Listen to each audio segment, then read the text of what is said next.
Salut, il y a quelque chose que je comprends pas parce que quand je vois en Europe, on a des ministres noirs, on a des élus qui sont noirs, voilà, même il y a des Indiens, le premier ministre anglais, il est indien.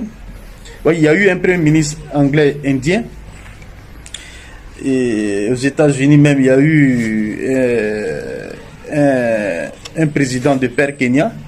Un peu partout dans le monde, c'est un peu ça, voilà. C'est un peu ça. Et voilà, naturalisé à certains droits.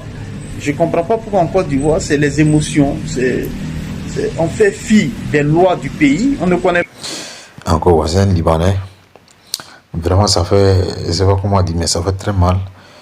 Et il dit, c'est comme lui-même, il est conscient pour dire que en Europe, en Amérique, les Noirs sont députés, les Noirs sont des ministres, les Noirs même sont souvent présidents. Mais il n'est pas parlé du Liban. Alors qu'au Liban, là, on sait comment nos sœurs travaillent là-bas. On sait comment les Africains sont traités dans tous les pays Maghreb. Et tu n'as pas parlé de là-bas.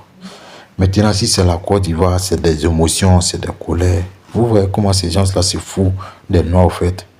Mais ce n'est pas de leur faute parce que si les Noirs sont divisés, c'est normal que les individus viennent se mélanger et pour atteindre leur objectif, une tête du pays, c'est fini pour les Noirs. Mais ça va jamais se réaliser.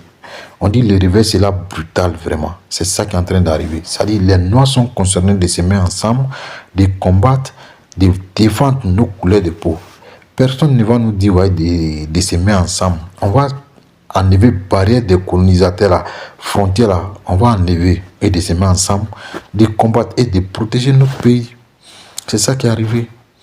En Afrique même, comment les Libanais traitent les Africains dans les pays, c'est les autorités